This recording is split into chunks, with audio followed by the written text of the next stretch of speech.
Hello and welcome everyone to class 8th English class.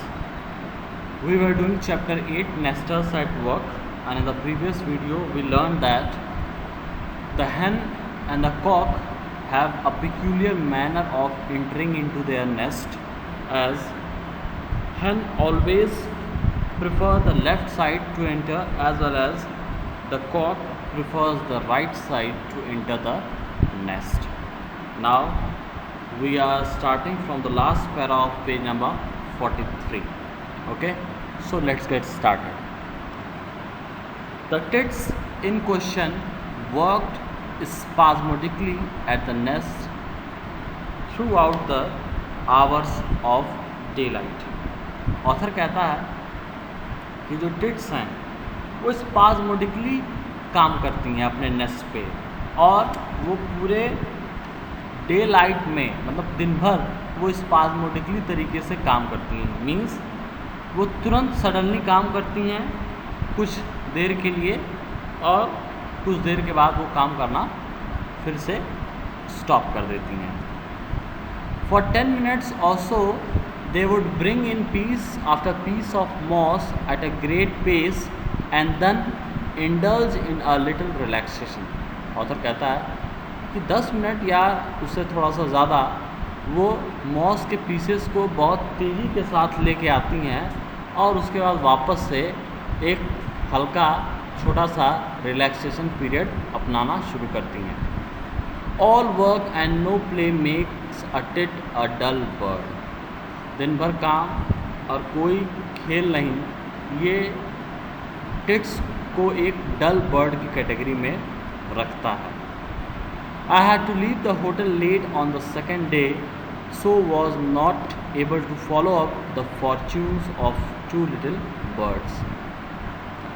Author कहता है कि मुझे होटल को सेकेंड डे आफ्टरनून पे लीव करना था, जिस वजह से मैं उन दो लिटिल बर्ड्स का फ्यूचर का फॉलो अप अब नहीं ले सकता।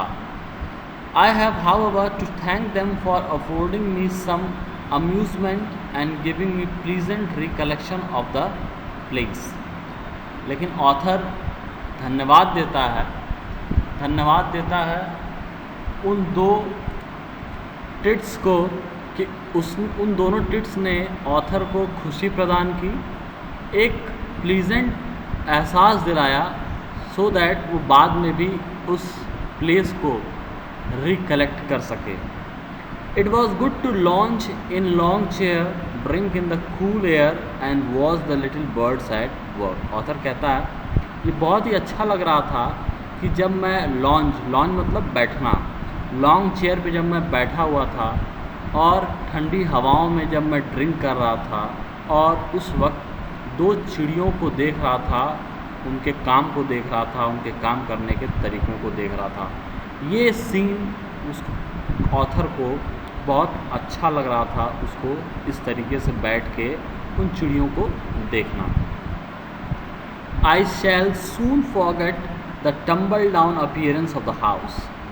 ऑथर कहता है कि मैं जल्द ही वो जो होटल था जिसमें मैं ठहरा हुआ था, उसका जो टम्बल डाउन अपीयरेंस था, मतलब एकदम बर्बादी के कगार पे जो उसका बिल्डिंग थी, उसके अपीयरेंस को मैं भूल जाऊंगा जल्द ही। इट्स सीडी फर्नीचर, उसकी ख़राब हो चुकी फर्नीचर को भी मैं भूल जाऊंगा।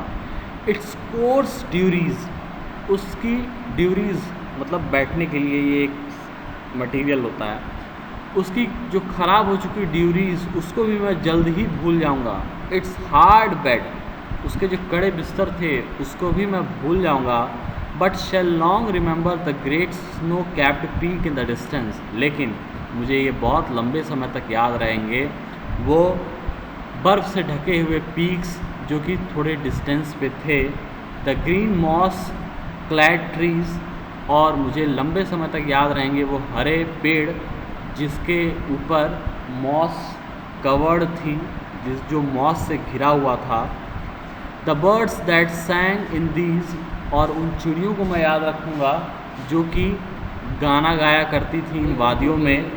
The sun beams that played among the leaves, वो सूरज की किरणें जो कि पत्तों पे पड़ती थी और ऐसा लगता था कि जैसे वो पत्तों से खेल रही हैं, ये चीज़ मैं नहीं भूलूँगा, लंबे समय तक मुझे याद रहेंगी।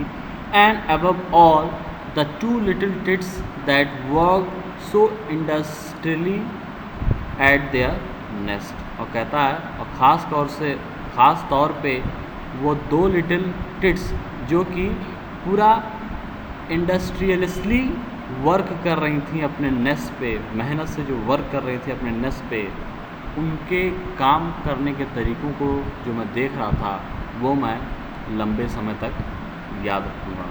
सो with this we come to end of this chapter and I will provide you the question answer of this chapter, so you will write it on your fair copy, and with this we finally finished our half term course of your English literature. Thank you.